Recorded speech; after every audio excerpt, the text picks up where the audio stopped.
దుర్గార్తి శమని, దుర్గాపద్వి నివారిణి, దుర్గమచ్ఛేదిని, దుర్గ సాధిని, దుర్గనాశని, దుర్గతోద్ధారిణి, దుర్గ నిహంత్రి, దుర్గమాపహ, దుర్గమ జ్ఞానద, దుర్గ దైత్యలోక దవానల, దుర్గమ, దుర్గమాలోక, దుర్గమాత్మస్వరూపిణి, దుర్గమార్గప్రద, దుర్గమ విద్య, దుర్గమాశ్రిత, దుర్గమ జ్ఞాన సంస్థాన, దుర్గమ ధ్యానభాసిని, దుర్గమోహ, దుర్గమగ, దుర్గమార్ధస్వరూపిణి, దుర్గమాసుర సంహంత్రి, దుర్గమాయుధధారిణి, దుర్గమాంగి, దుర్గమత, దుర్గమ్య, దుర్గమేశ్వరి, దుర్గభీమ, దుర్గభామ, దుర్గభా, దుర్గదారిణి, నామావళిమిదం యస్తు దుర్గాయా సుధీమానవః పఠేత్ సర్వభయాన్ముక్తో భవిష్యతి న సంశయః శత్రుభిః పీడ్యమానో వా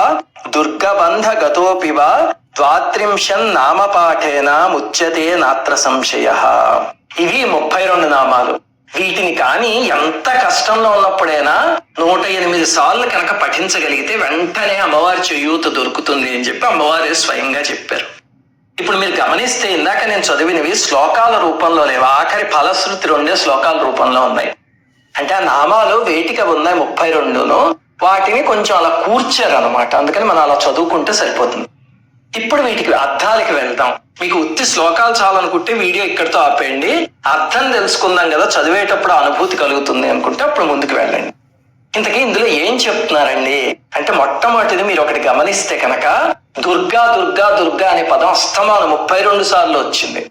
అమ్మవారు తన నామాలు ఇస్తున్నప్పుడు తన పేరే ఎందుకంతలా చెప్పారు అంటే, అసలు దుర్గా భవాని ఈ 2 నామాలు అమ్మవారి నామాల్లో అత్యంత శక్తివంతమైనవి కనకదుర్గాదేవి నామాల్లో.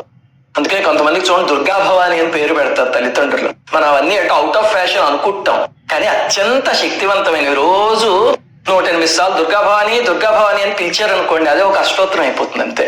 పాతకాలం పెట్టే పేర్లు అంత చక్కగా ఉండేవి. మనకి వేదంలో చూడండి, సనః పరిషదతి దుర్గాని విశ్వానావేవ సింధం దురితాత్యగ్ని అని ఒక మంత్రం ఉంది చూసారా దుర్గా సూక్తంలో.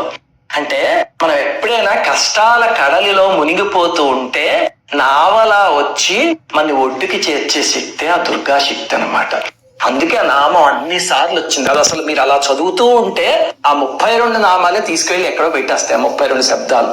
సరే, ఇప్పుడు ఈ నామాలకి అర్థం చెప్పుకునే ముందు మీకు ఈ నామాలు ఎలా ఆర్గనైజ్ అయ్యాయి అనేది చెప్తా. ఫస్ట్, సామాన్యంగా మనకి కష్టాలు ఉన్నాయనుకోండి, వాటిని 3 స్టేజిల్లో ఎవరైనా పరిష్కరించవచ్చు.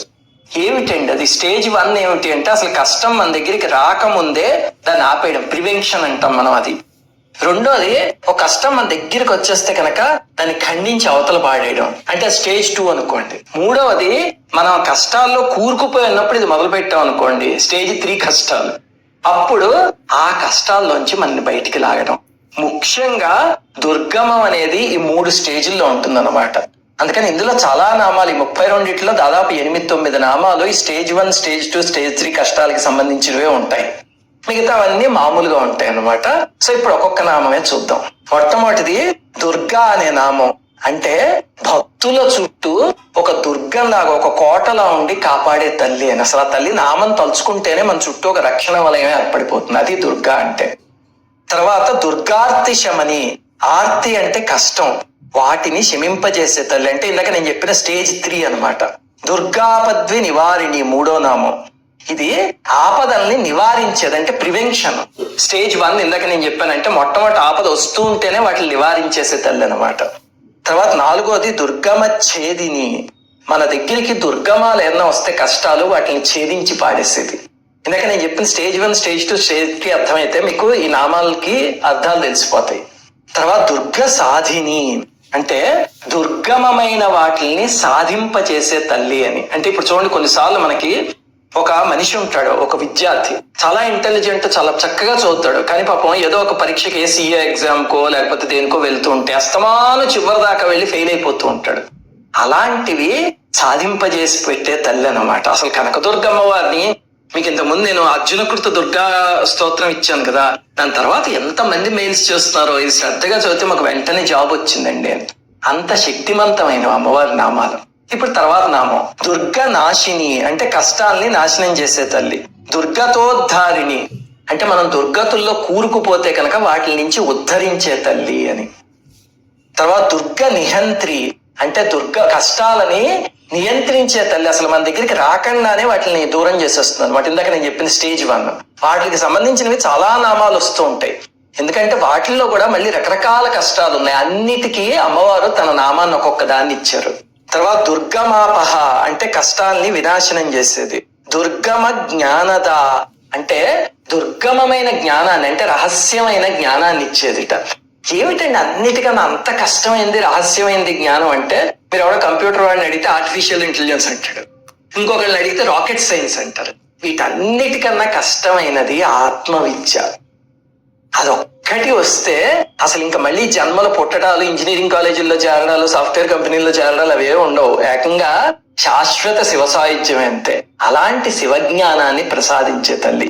లలితా సహస్రనామంలో శివజ్ఞాన ప్రదాయని అని ఉంది చూడండి, ఆ నామానికి ఈక్వలెంట్ అనమాట. తర్వాత దుర్గ దైత్యలోక దవానల అంటే మనకి కష్టాలనే రాక్షసుల సమూహం మన మీద దాడి చేస్తే కనుక వాళ్ళందరినీ దహించి పాడేసే దావానలం లాంటి తల్లి. ఎంత అద్భుతమైన నామాలు చూడండి. ఒక్కొక్కటి మనం కష్టంలో ఉన్నప్పుడు భావిస్తూ చదివితే మనసు కరిగిపోదు అసలు. తర్వాత దుర్గమ, ఇక్కడ రాబోయే 3 నామాలు ఉపనిషత్తులకి సంబంధించినవి. దుర్గమ అంటే పొందడానికి అశక్యమైన తల్లి అనమాట. అంటే అంత తేలిగ్గా తల్లిని పొందలేము. తర్వాత దుర్గం ఆలోక అంటే ఆ తల్లిని చూడలేము మనం అసలు మన మామూలు చర్మచక్షువులతో. దుర్గం ఆత్మస్వరూపిణి అంటే లభించటానికి సాధ్యం కానీ ఆత్మస్వరూపంలో ఉంటుంది. అంటే మనలోనే ఉంటుంది కానీ మనకు ఉంది అని తెలీదు. ఈ 3 ఏమిటంటే ఉపనిషత్తుల్లో యతో వాచో నివర్తంతే అప్రాప్య మనసా సహా అని భగవంతుణ్ణి డిఫైన్ చేస్తారు కదా. అంటే మనం మాటల్లో చెప్పలేము, కళ్ళతో చూడలేము, చివరికి మన లోపలే ఉన్నా సరే తెలుసుకోలేము. అలాంటి స్వరూపం అనమాట అమ్మవారు. కానీ ఆవిడ లోపల ఉండి పనిచేస్తూ ఉంటారు. లోపల ఉన్నది నువ్వు తల్లి అనుకుంటే చాలు, ఏదో ఒక రోజు ఆ ఉన్నది ఆవిడే అనే జ్ఞానాన్ని ఆవిడే ప్రసాదిస్తారు మనకి. తర్వాత దుర్గ మార్గప్రద 15వ నామం అంటే రహస్యపు మార్గానికి త్రోవ చూపే తల్లిట. ఇప్పుడేం చూడండి, మనం ఎక్కడో ఒకటి స్టక్ అయిపోయి మనకి ఇంకా ఎలా ఏం చేయాలి అనేది అర్థం కాదు. అప్పుడు ఆ తల్లే నాయన ఇలా వెళ్తే కనుక నువ్వు తేలిక చేరిపోతావు అని మార్గం చూపించే తల్లి దుర్గ మార్గప్రద.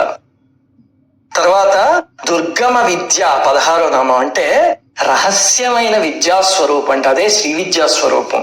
మనం చూడండి పంచదశి మంత్రం అంటే ఏదో 15 అక్షరాలు అనుకుంటాం, లేకపోతే షోడశ అంటేను.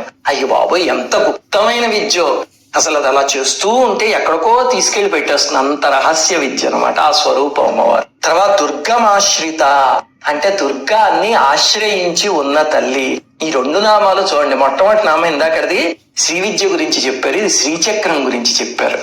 అమ్మవారు ఆశ్రయించున్న కోట ఏమిటి అంటే శ్రీచక్రం అది. తర్వాత 18వది దుర్గమ జ్ఞాన సంస్థాన అంటే అలవికాని జ్ఞానానికి సంస్థానంట అమ్మవారు. తర్వాత దుర్గమ ధ్యాన భాసిని, దుర్గమమైన ధ్యానం చేస్తే చివరికి అందులో భాషించే స్వరూపం ఏదో అదేట అమ్మవారు. మీరు ధ్యానం చేస్తూ చేస్తూ చేస్తూ వెళ్తే రకరకాల లేయర్స్ లో లాస్ట్ కి మీకు ఏ రమణ మహర్షి లాంటి స్థితి వస్తుంది. అంటే మనకి ఆ స్థితి రావాలంటే చాలా జన్మలు పడుతుంది. ఆ స్థితిలో మనం ఏది పొందుతామో అదే అమ్మవారు అంటున్నారు. తర్వాత దుర్గమోహ దుర్గమగ. దుర్గమోహ అంటే ఆపదల్ని లాక్కునే తల్లి. దుర్గమగ అంటే కష్టాల్ని పరిష్కరించే తల్లి. ఇది దుర్గమహ కాదు, దుర్గమగ. చాలా జాగ్రత్తగా చదవండి. తర్వాత దుర్గమార్థ స్వరూపిణి. ఈ పదానికి 2 అర్థాలు ఉన్నాయి, చాలా మంచిది. ఒకటి ఏమిటంటే మనలో ఉన్న చెడు ఆలోచనలకి ఆ తల్లి శత్రువుట. 2వ అర్థం ఏమిటంటే దుర్గమమైన అర్థాలు ఉంటాయి ఆ స్వరూపం అంట తల్లి. అంటే ఇప్పుడు చూడండి, మీరు ఏ సామ్వేదం గారో చాగంటి గారో ఎవరైనా ప్రవచనం చేస్తున్నారు అనుకోండి, లేదా లలితా సహస్రనామో సౌందర్య లహరో, మనలాంటి సామాన్యులకి తోచని అర్థాలు వాళ్ళకి తోస్తాయి. ఎందుకు అంటే దుర్గమార్థ స్వరూపిణి అయిన అమ్మవారి పాదాలు పట్టుకున్నారు కాబట్టి. అందుకే వాళ్ళు ఒక నామం తీసుకుంటే 50 అర్థాలు చెప్తారు. మనకి ఆ నామానికి ఒక అర్థం స్ఫురిస్తేనే గ్రేట్ మనలాంటి వాళ్ళకి. అందుకని ఆ తల్లి దుర్గమార్థ స్వరూపిణి. తర్వాత 23వ నామం దుర్గమాసుర సంహంత్రి అంటే దుర్గమాసురుడు అనే వాడిని సంహరించిన తల్లి.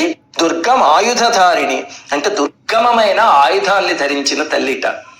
తర్వాత 25వ నామం దుర్గమాంగి అంటే ఊహించలేని దివ్యమైన అంగాలు కలదిట తల్లి. అంటే ఆ తల్లిలో శరీరంలో భాగాలన్నీ శక్తి స్వరూపాలు. అంతేగాని మన చేతులతో అమ్మవారి చేతుల్ని, మన కళ్ళతో అమ్మవారి కళ్ళని పోల్చుకోకూడదు. అవి దివ్యమైన అంగాలన్నమాట. అందుకే మీరు చూడండి, మీకు ఇంతకు ముందు బుద్ధువారి సోదరుల కథ చెప్పాను. వాళ్ళ అమ్మవారిని పూజిస్తే అమ్మవారు తన విగ్రహంలోంచి ఒక బాహువుని తీసి వాళ్ళకి ఇచ్చేసారు అని. ఎలా ఇచ్చేసారని, మరి ఇప్పుడు ఆ విగ్రహం చూస్తే అష్టబాహువులతో ఉంటుంది కదా అంటే, దివ్యమైన అంగాలు కల తల్లి. అలాగనే ఇంకొకటి ఏమిటంటే, ఈ నామం మనకి లోపలికి వెళ్ళి ఆ తల్లి దివ్యమైన అంగాలు కలది, దివ్యమైన అంగాలు కలది అన్నాం అనుకోండి, దివ్యాంగులు ఎవరైనా కల్పిస్తే, అంటే పాపం ఒక అంగం సరిగ్గా లేని వాళ్ళు, మనలాగా లేని వాళ్ళు, వాళ్ళ పట్ల చులకన భావం రాదే. ఇప్పుడు సినిమాల్లో చూడండి, పాపం కాలు ఏదో తేడాగా ఉండి నడిచేలాగా ఉంటే ఆ నడకలోంచి హాస్యం పుట్టిస్తారు దుర్మార్గులు. అదే వాళ్ళ భార్యకో కొడుక్కో అలా ఉంటే చేస్తారు, అమ్మో మా కొడుకు బాధపడతాడు అని చెప్పి పొరపాటును కూడా చేయరు. వాళ్ళెవరికి లేకపోతే విర్రవీగి అలాంటివి చేస్తే అదే థియేటర్ లో కూర్చున్న వాళ్ళు పాపం ఆ లోపం ఉంటే ఎంత బాధపడతారు. ఇప్పుడు నత్తి అనేది ఒకటి ఉందనుకోండి, దాని మీద సినిమాల్లో పిచ్చి పిచ్చిగా హాస్యం చేసి ఆనందం పొందేవాళ్ళు, అది చప్పట్లు కొడుతూ మనం ఆనందం పొందుతూ ఉంటాము.